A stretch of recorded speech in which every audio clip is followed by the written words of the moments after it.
Hello, Namaste. This is Babita Gupta. Welcome back to classes by Babita Gupta Hawks Educational Institute.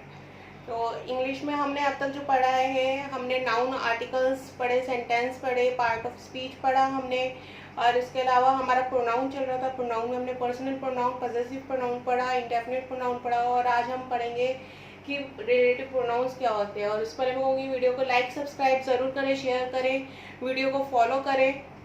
और अगर आपको कोई इससे related problem है या आप और भी कोई टॉपिक जानना चाहते हैं, समझना चाहते हैं, तो आप कमेंट बॉक्स में लिख सकते हैं ताकि मैं उसके ऊपर फिर वीडियो बना सकूं। तो चलिए स्टार्ट करते हैं कि रिलेटिव प्रोनाउन होता क्या है। देखिए, जैसे नाम से ही पता चल रहा है, रिलेटिव यानी रिलेट करना। तो इसमें क्या होता है कि रिलेट करता है क्या, दो सेंटेंस को। ठीक है, अब इसको डेफिनेशन के जरिए हम जानते हैं क्या करें, किसको रिलेट कर रहा है, दो सेंटेंस को, दो बातें जो हो रही है उनको रिलेट कर रहा है। तो देखिए, जो इसकी डेफिनेशन है, डेफिनेशन इसकी क्या है, relative pronouns introduce relative clauses. अब देखिए ये किसको इंट्रोड्यूस कर रहे हैं, ये इंट्रोड्यूस करते हैं रिलेटिव क्लॉजेज। अब देखिए, क्लॉजेज जो होते हैं ना, क्लॉजेज का काम यही होता है कि सेंटेंस को कनेक्ट करना। अगर एक बात हो रही है तो उसको, एक बात को दूसरी बात से कनेक्ट करना। तो यही होते हैं हमारे रिलेटिव प्रोनाउंस। जो हमारे the most common relative pronouns हैं, जो कॉमन रिलेटिव प्रोनाउंस हैं वो कौन से हैं, हु, हुम, हुज, विच, दैट। ये क्या है, हमारे कॉमन रिलेटिव प्रोनाउंस है जो हम नॉर्मली यूज करते हैं। ठीक है ना। अब इनको किस तरीके से यूज करना है, किसके साथ में ये यूज होते हैं, वो हम अब समझेंगे।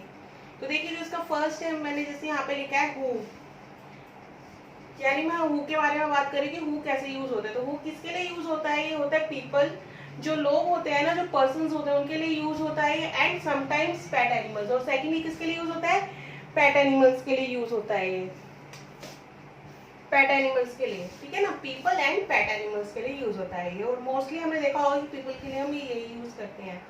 या स्टोरी में आपने देखा हो, कई बार स्टोरीज में अगर किसी एनिमल के बारे में बात हो रही है तो उसमें हमारा हु यूज होता है। तो देखिए, अब इसको सेंटेंस के थ्रू हम समझेंगे क्या होता है।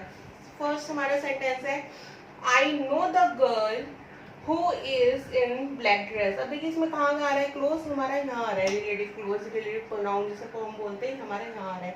यानी कि आई नो द गर्ल, मैं उस गर्ल को जानती हूँ।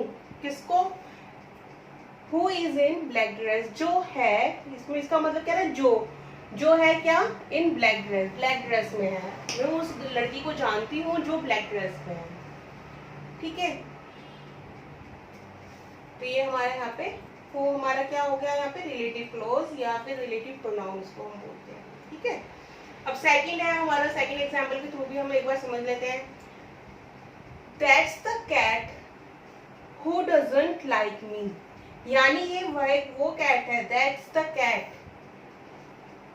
ये वो कैट है, हु डजंट लाइक मी, जो मुझे पसंद नहीं करती। अब देखिए, जो मुझे पसंद नहीं करती, यानी इसमें जो कौन सी कैट के बारे में बात हो रही है, पेट एनिमल। मैंने अभी यहाँ पे बोला ना पेट एनिमल, तो पेट एनिमल के बारे में बात हो रही है, इसलिए यहाँ पे क्या है, कैट के लिए हम बात करें, वो डजंट लाइक मी, जो मुझे पसंद नहीं करती।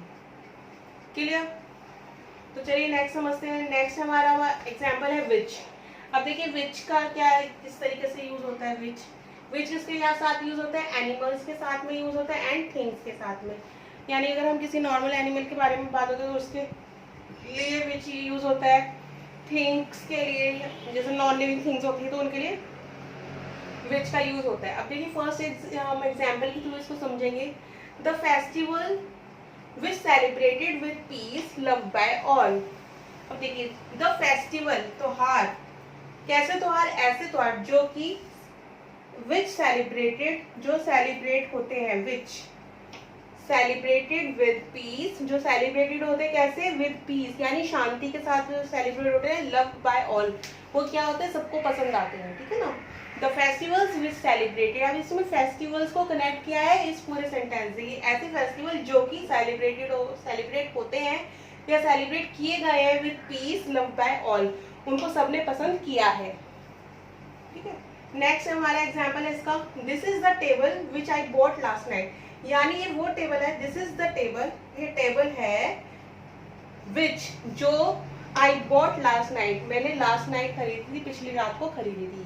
ठीक है। ये तो इसमें किसके बारे में बात हो गई, टेबल के बारे में बात हो गई। इसमें बात हुई थी फेस्टिवल के बारे में बात हुई थी, ठीक है ना। अब देखिए इसको हम एनिमल्स के थ्रू पे मैं समझ सकती हूँ, इसको मैं आपको वर्बली बता देती हूँ कि एनिमल के थ्रू कैसे होगी। जैसे दिस इज द कैट, अगर मैं यहाँ पे टेबल की जगह क्या लिख दूँ, कैट लिख दूँ। This is the cat which I bought last night. तो टेबल की जगह मैं क्या कर दूँ, कैट कर दूँ, कि वो एक कैट थी जिसको मैंने पिछली रात को खरीदा था, यानी जब उसने खरीदा था तो वो पेट नहीं थी। तो मैंने यहाँ पे क्या लिखा, विच लगाया। ये कौन डिफरेंस था जो मैंने आपको एग्जाम्पल के थ्रू बताया। तो अब देखिए नेक्स्ट पढ़ते हैं। नेक्स्ट क्या है हमारा, दैट। अब दैट को कैसे यूज करते हैं हम, दैट किसके साथ यूज होता है हमारा, दैट हमारा यूज होता है फॉर एनीवन इनफॉर्मल, यानी किसी के भी साथ हम दैट का यूज कर सकते हैं, चाहे वो पीपल हो, चाहे एनिमल हो, चाहे नॉन लिविंग थिंग हो, दैट का यूज किसी के भी साथ हो सकता है। इनफॉर्मल मतलब किसी के भी साथ, कोई ऐसा फॉर्मल रूल नहीं है इसका, ठीक है ना। अब इसको भी एग्जाम्पल के थ्रू हम समझ लेते हैं। The dress that you saw yesterday was not mine, यानी कि द ड्रेस, वो ड्रेस जो, दैट। अब देखिए यहाँ पे क्या है, रिलेटिव क्लोज, यहाँ पे रिलेटिव क्लोज जो है वो दैट है। You saw yesterday was not mine, जो तुमने देखा था कल वो क्या था, मेरा नहीं था। तो इसमें क्या हो गया, रिलेटिव क्लोज हो गया दैट। अब हमारा नेक्स्ट होता है, नेक्स्ट सेंटेंस है, I love your shoes that you bought last week. मुझे तुम्हारे शूज बहुत पसंद है, कौन से वाले शूज, जो, that you bought last night, जो तुमने पिछली रात को खरीदे थे। अब देखिए यहाँ पे ड्रेस के बारे में बात हो रही थी, यहाँ पे शूज के बारे में बात हो रही थी, ठीक है। तो दैट किसी के भी साथ में यूज हो सकता है। अब इसका नेक्स्ट पढ़ेंगे हम विच के बारे में, कि विच क्या होता है, क्योंकि विच जो होता है वो हम ज़्यादातर पीपल और एनिमल्स के लिए यूज करते हैं। आप किस तरीके से यूज करते हैं वो हम बात करेंगे।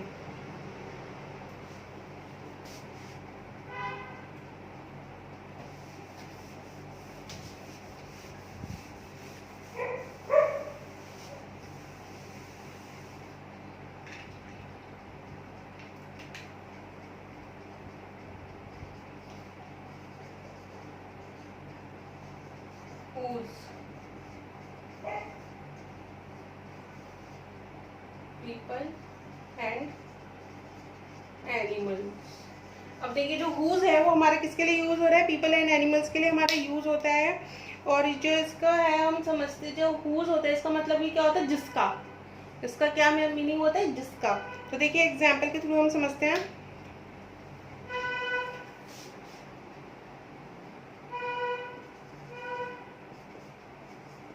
The baby whose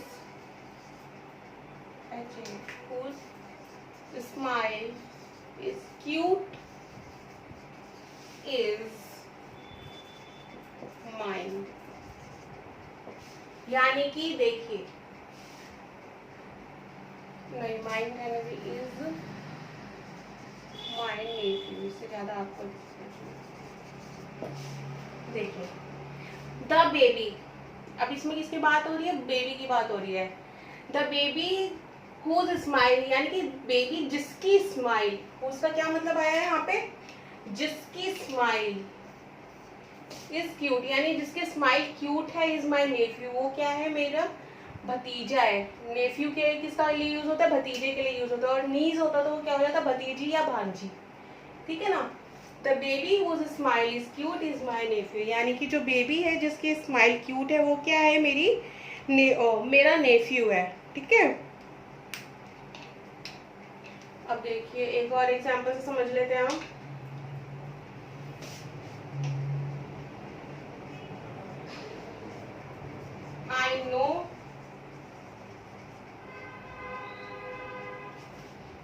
I know him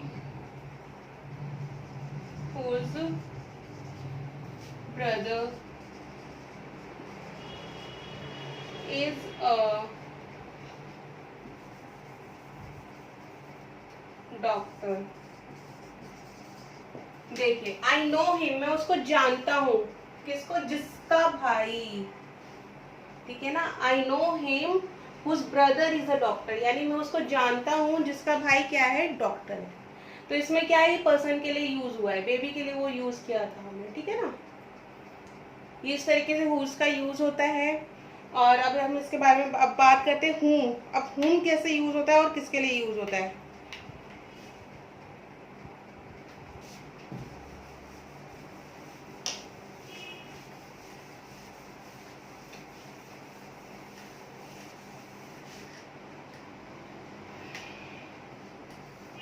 देखिए whom किसके लिए यूज होता है, पीपल के लिए यूज होता है। और पीपल के लिए किस तरीके से यूज होता है whom, एग्जाम्पल के थ्रू समझते हैं।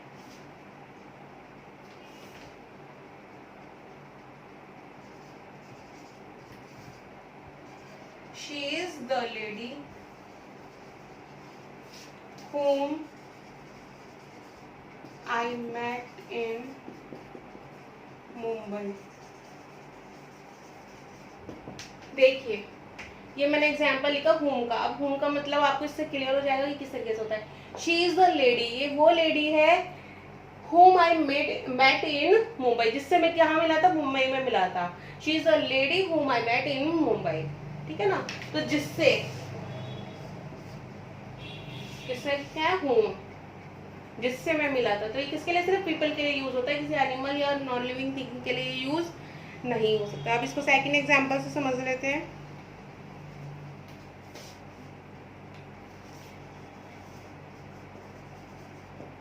This is the boy whom I want to see। ये डबल ही है, ज्यादा बड़ा बन गया, छोटा बना देते हैं। ठीक है, this is the boy whom I want to see, यानी कि ये वो लड़का है। कौन सा, ये वो लड़का है जिससे I want to see, या जिसको मैं देखना चाहता था या चाहती थी। ठीक है ना,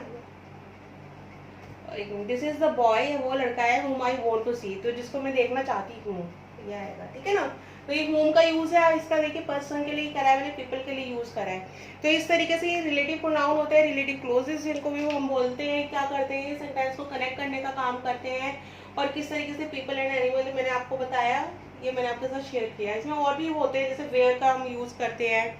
ठीक है ना, I know the place where you want to go. अब देखिए अगर मैं वेयर की बात करूँ, जो मैंने उसमें नहीं लिखवाया था बट मैं इसमें लिखवा देती हूँ वेयर। अगर मैं वेयर की बात करूँ तो वेयर का यूज हम करते हैं प्लेस के लिए। ठीक है ना, अब इसके एग्जांपल्स देखिए। I know that place where you want to go, यानी कि मैं ऐसी जगह को जानता हूँ जहाँ पे तुम जाना चाहते हो। तो यानी कि ये वेयर किसके लिए यूज हो रहा है, जगह के लिए। और काम भी करता है, रिलेटिव क्लॉज का करता है। इसमें बस ये कि सिर्फ जगह के लिए यूज होता है, जगह की बात हो रही होती है कि जहाँ तुम जाना चाहते हो, यानी कि जगह। ठीक है ना, एक एग्जाम्पल में लिख ही देती हूँ जो मैं बोल रही हूँ, क्योंकि फिर बच्चों को समझ नहीं आएगा।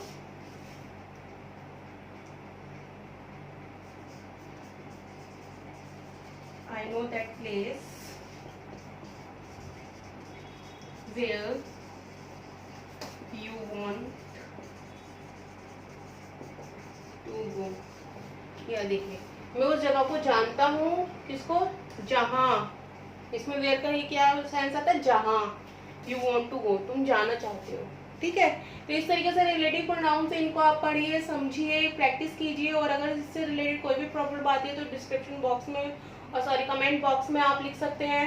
और जो आपको अगर इससे पहले के प्रोनाउंस पढ़ने हैं तो मैं आपको डिस्क्रिप्शन बॉक्स में लिंक सेंड कर दूंगी। और आप फॉक्स एजुकेशनल इंस्टीट्यूट यूट्यूब पे सर्च करके भी वीडियोस देख सकते हैं। और वीडियोस को लाइक सब्सक्राइब ज़रूर करें, शेयर करें, दूसरों के साथ भी नॉलेज को बांटें। बिल्कुल बेसिक इंग्लिश है ये, और जो आपकी कॉम्पिटिटिव एग्जाम्स में भी आती है। ये आपका देखिए, अगर आपने सीटेट के एग्जाम दिया है तो उसमें क्या होता है, पैराग्राफ दिया होता है, पैराग्राफ से रिलेटेड वो दिए होते हैं क्वेश्चन। तो उसमें कॉमन क्वेश्चंस पूछ लिए जाते हैं, जो पेपर 1 होता है हमारा। क्योंकि पेपर 1 में क्या होता है, हमारा 5th क्लास तक का देखा जाता है जो इंग्लिश है। तो आप इसकी प्रैक्टिस कीजिए और समझिए। और अगर कोई भी प्रॉब्लम आती है तो कमेंट बॉक्स में लिखिए। वीडियो को लाइक सब्सक्राइब जरूर करें। थैंक यू, धन्यवाद।